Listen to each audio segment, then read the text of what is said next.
ఆ మేఘము నిలిచిన ఎడల ఇజ్రాయేలీయులు ప్రయాణము చేయకుండిరి. సంఖ్యాకాండము 9వ అధ్యాయము 19వ వచనము. ఇది విధేయతకు తుది పరీక్ష. గుడారాలను పీకేయడం బాగానే ఉంటుంది. సిల్కు పొరల వంటి మేఘం సన్నిధి గుడారం పైనుండి అలవోకగా ఠీవిగా తేలిపోతూ ముందుకు సాగితే దాని వెంబడి నడిచిపోవడం చాలా హుషారుగా ఉంటుంది. మార్పు ఎప్పుడూ ఆహ్లాదకరంగానే ఉంటుంది. దారి వెంట పోతూ ఉంటే కనబడే ప్రకృతి సౌందర్యం, క్రొత్త ప్రదేశాలను చూడడం, తరువాతి మజిలీ ఎక్కడో అనే ఉత్సుకత, ఇదంతా ఎంతో బాగుంటుంది.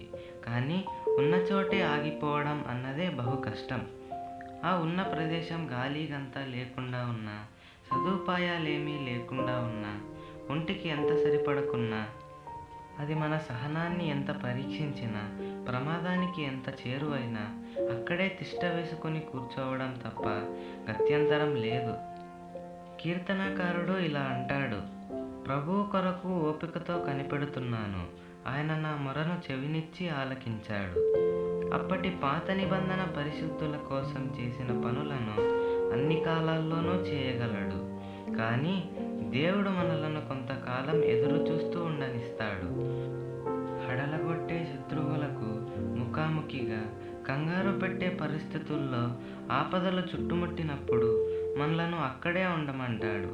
అయితే మనం వెళ్ళిపోవాలి, గుడారాలను ఎత్తివేయాలి.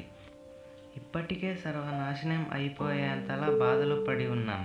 ఈ వడగాలిని, మంటలను విడిచిపెట్టి పచ్చిక బయళ్లను, నది జలాలను వెతుక్కుంటూ వెళ్ళవలసిన సమయం వచ్చింది కదా. దేవుని దగ్గర నుంచి ఏ ఉలుకు పలుకు లేదు. మేఘం కదలడం లేదు, మనం కదలడానికి వీలు లేదు. అయితే మన్నా, రాతిలో నుండి నీళ్లు, ఆశ్రయం, రక్షణ మనతో ఉన్నాయి. దేవుడు తన సన్నిధిని మనతో ఉంచకుండా, మన అనుదిన అవసరాలను తీర్చకుండా ఎక్కడా మనల్ని ఆగిపోమ్మని చెప్పడు. యువకుల్లారా, తొందరపడి మార్పు కోసం పరిగెత్తకండి. దైవ సేవకుల్లారా, మీరున్న చోటే నిలిచి ఉండండి.